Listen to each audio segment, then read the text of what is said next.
Now, our choice for the most fascinating person of this year, and we believe the past 20.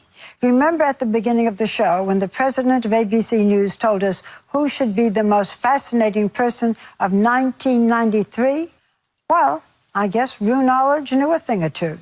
This program was born at the start of the Clinton era, and it appears we might be at the dawn of another.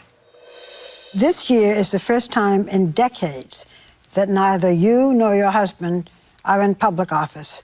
Is that an enormous relief? It is. It's a relief because I knew that I wanted to get off the high wire that I had been on for so long, to spend time just doing things that give us a lot of joy, playing with our dogs, going to movies, just hanging out. Like normal people? Yes, that's a good description. Okay, here it comes. When will you, if you do, decide whether or not you're going to run for president? Well, it's such a difficult decision, and it's one that I am not going to rush into.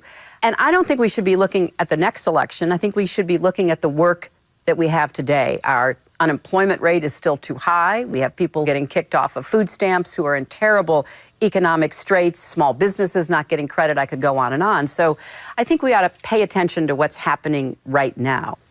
I have to push for the answer about whether or not you might run for president. I haven't made up my mind. I really have not. I will look carefully at what I think I can do and make that decision, sometime next year.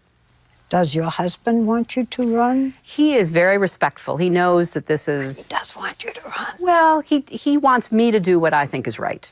If you ran and you became president, what would they call your husband? First spouse? I have no idea. First mate, I don't know.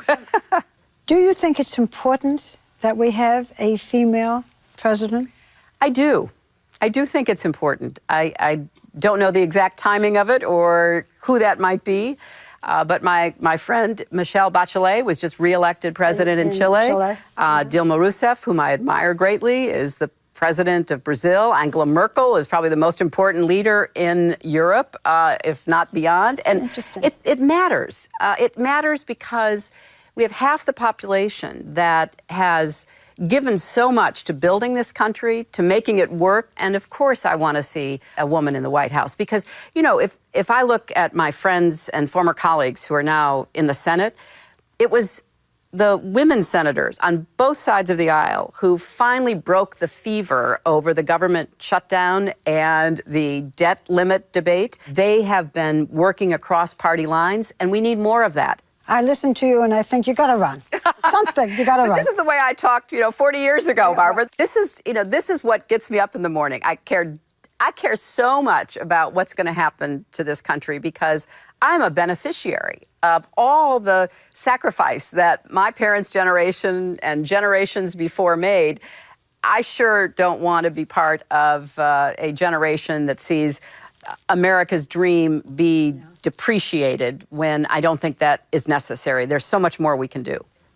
You and I have indeed done so many interviews, and I'm so proud of the fact that we have done them. Right. What was the worst time when you look back? The worst times really for me are the personal times, losing my father, losing my mother.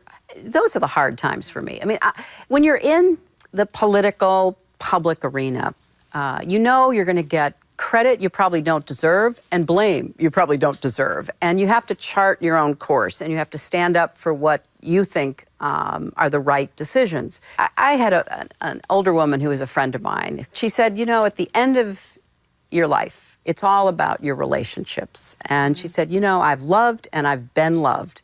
And all the rest is background music. I was looking over past interviews with your husband and you, and one of the questions that I asked your husband was, what would he like his mark to be? What would you like your mark to be? That I did the best I could to live a life of integrity and service. I'm always moved by the sayings and the stories about people who plant trees that they will themselves never sit under. I want to feel that I've made a contribution. I would like you to note that I have not asked you about your hair. Thank you for being with us. We appreciate it. Happy holidays to you. Thank you so much. Same to you, Barbara.